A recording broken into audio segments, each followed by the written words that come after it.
অষ্টম শ্ৰেণী গণিতৰ আজিৰ অধ্যায়টো হৈছে গোটা আকৃতি। পূৰ্বৰ অংশত দ্বিমাত্ৰিক আৰু ত্ৰিমাত্ৰিক আকৃতিৰ বিষয়ে কোৱা গৈছিল। এই ভিডিঅ'টোত ত্ৰিমাত্ৰিক আকৃতিৰ তল, কাষ আৰু শীৰ্ষবিন্দু আৰু বিভিন্ন আকৃতিৰ বিষয়ে জনা যাব। প্ৰথম ক'ব ওলাইছোঁ বহুস্থলক মানে কি? বহুস্থলক মানে হ'ল বহুকেইখন তলযুক্ত এটা গোটা আকৃতি বা গোটা পদাৰ্থ, সেইবোৰক আমি ক'ম বহুস্থলক। বহুস্থলকবোৰৰ শীৰ্ষবিন্দু থাকে, কাষ থাকে আৰু তল থাকে। বহুস্থলকটোৰ ওপৰত নিৰ্ভৰ কৰি তল, কাষ আৰু শীৰ্ষবিন্দুৰ সংখ্যা বেলেগ বেলেগ হয়। বহুস্থলকবোৰক ইংৰাজীত কোৱা হয় পলিহেড্ৰন। কিছুমান বহুস্থলকৰ উদাহৰণ ক'লোঁ আয়তীয় ঘনক, যেনে দেশলাইৰ বাঁহটো হ'ব বাকচটো, ঘনক, লুডুৰ ডাইচ, প্ৰিজমটো তোমালোকে বিজ্ঞানৰ প্ৰেক্টিকেল কৰোঁতে হয়তো দেখিছা। ইয়াৰ তিনিখন পৃষ্ঠ, পাৰ্শ্বৰ পৃষ্ঠ থাকে আৰু দুখন সন্মুখৰ পৃষ্ঠ থাকে। পিৰামিড, ইজিপ্তৰ যিবোৰ পিৰামিডৰ ছবি দেখিছা, পিৰামিড, তাৰোপৰি এইবোৰ হৈছে বহুস্থলক। আৰু আন কিছুমান গোটা আকৃতি হয় কিন্তু বহুস্থলক নহয়, যেনে গোলক, শংকু, চুঙা। কাৰণ ইহঁত গোটা আকৃতি হয় যদিও ইহঁত বহুস্থলক নহয়, কাৰণ ইহঁতৰ কোনোবাটোৰ শীৰ্ষবিন্দু নাই, কোনোবাটোৰ তলৰ সংখ্যা কম, তেনেধৰণৰ চৰ্তবোৰ সিহঁতৰ ক্ষেত্ৰত নাখাতে। তো সেইকাৰণে বহুস্থলক হ'বলৈ হ'লে তল, কাষ আৰু শীৰ্ষবিন্দু থাকিব লাগিব। তাৰপাছত আছে উত্তল বহুস্থলক। এটা বহুস্থলকৰ তল উত্তল বহুস্থলক হ'ব যদিহে সেই বহুস্থলকক মানে উত্তল বহুভুজ হয়। মানে বহুস্থলক এটাৰ তলবোৰ যদি উত্তল বহুভুজ হয়, অৰ্থাৎ সিহঁতৰ তলবোৰৰ মাজৰ কোণটো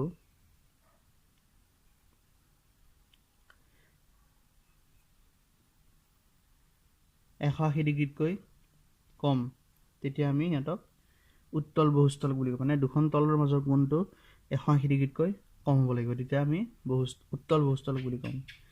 নিয়মিত বহুস্থলক,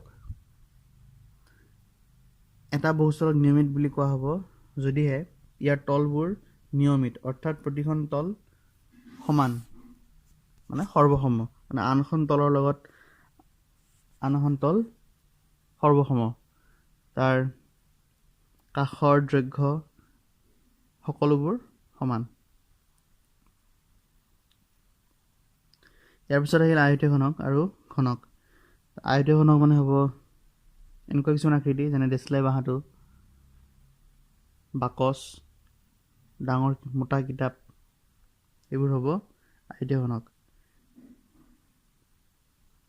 তেতিয়া ছবিটোত দেখিছা আয়তীয় ঘনকটোৰ তল 6খন, তলকেইখনৰ নাম যদি শীৰ্ষবিন্দুকেইটাক আমি যদি ABCDEFGH এনেকৈ যদি নামাকৰণ কৰোঁ, তলকেইখন, ওপৰৰ তলখন হ'ব ABCD, তলৰ তলখন হ'ব FGHE, সন্মুখৰ তলখন হ'ব DCHE, পিছফালৰ তলখন হ'ব AFGB আৰু পাৰ্শ্ব তলকেইখন হ'ব ADEF আৰু আনটো ফালৰ তলখন হ'ব BCHG। তো এইধৰণে আয়তীয় ঘনকৰ তলসমূহ চিনাক্ত কৰিব পাৰোঁ। ঘনক, ঠিক একেদৰে ঘনকৰ তল 6খন আৰু আমি একেধৰণে আমি নামাকৰণ কৰিব পাৰোঁ। দুখন তল লগ লাগি এটা আমি কাষ পাওঁ যেনে এই ছবিটোত আয়তঘনকৰ ছবিটোত কাষ এটা হ'ল AB DC EH DE CH BG AF আৰু AD EF BC GH এটা হৈছে কাষ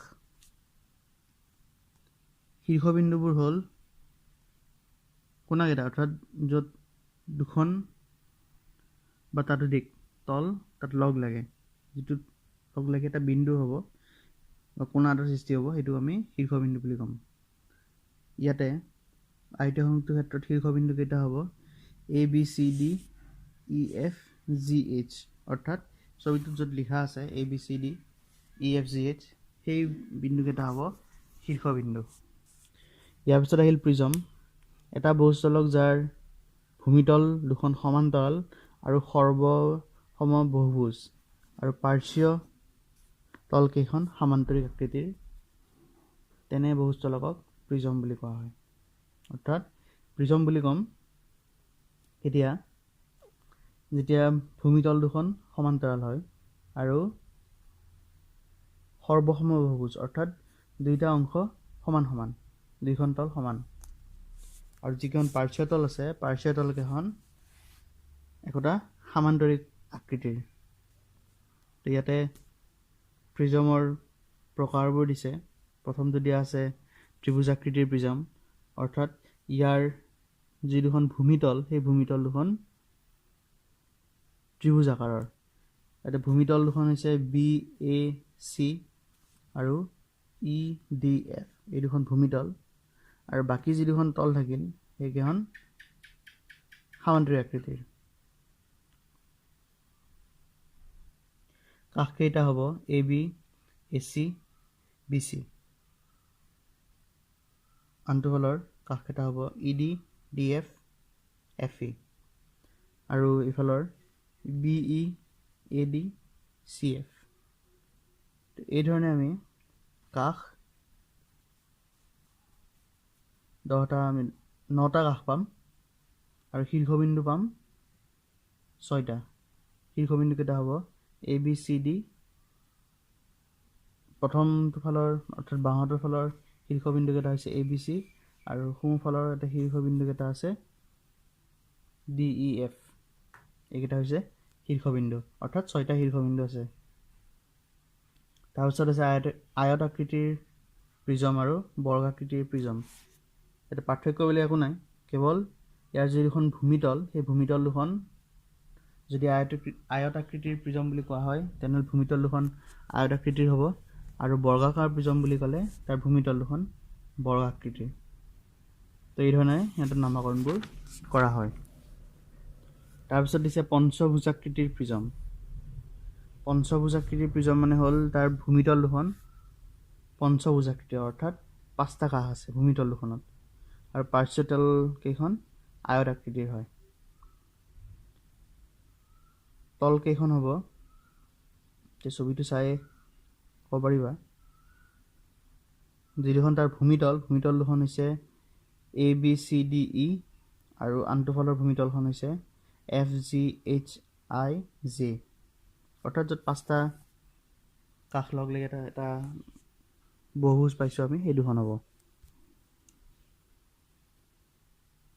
আৰু আয়তাকৃতিৰ তল 5খন আছে এইকেইটা হ'ব ABIJ BCHI DCHG EDGF AEFJ এইকেইখন হ'ব আয়তাকৃতিৰ তল আৰু কাষকেইটা দেখিছে য'তে নামকৰণ কৰা আছে AB অৰ্থাৎ এক দুখন তল লগ লাগি এটা কাষ সৃষ্টি হয় এটা 15টা কাষ আছে এতে কাষকেইটাৰ নামকেইটা দি দিয়া হৈছে আৰু শীৰ্ষবিন্দু আছে 10টা বাঁহাতৰ ফালে আছে শীৰ্ষবিন্দু 5টা আৰু আনটো ফালে আছে 5টা অৰ্থাৎ মুঠতে 10টা শীৰ্ষবিন্দু নামকৰণ কৰা হৈছে ABCD EFGHIJ এইকেইটা হৈছে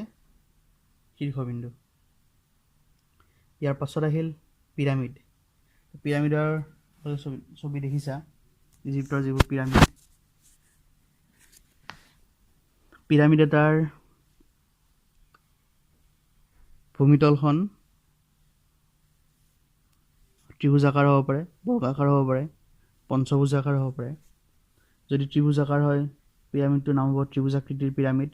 যদি বৰ্গাকাৰ হয় তেনেহ'লে বৰ্গাকাৰ পিৰামিড হ'ব। আয়তাকৃতিৰ হ'লে আয়তাকাৰ বা আয়তাকৃতিৰ পিৰামিড।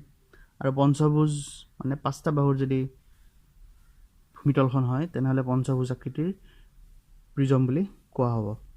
ইয়াতে ছবিকেইটা দিয়া আছে, আমি শীৰ্ষবিন্দুৰ সংখ্যা, তলৰ সংখ্যাসমূহ গণনা কৰিম।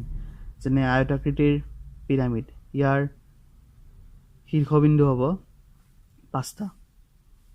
ক'ত কেনেকৈ? তলৰ ভূমিতলত আছে 4টা শীৰ্ষবিন্দু A B C D 4টা, আৰু ওপৰতো O 5টা হ'ল। কাষ কেইটা হ'ব AO BO CO DO 4টা হ'ল, আৰু তলত 4টা আছে AD AB BC CD। এইধৰণে আমি সৰ্বমুঠ 8টা কাষ পাম। আৰু তল কেইখন হৈছে ABO BCO ADO DCDO আৰু ABCD। তেনেকৈ তল 5খন আছে।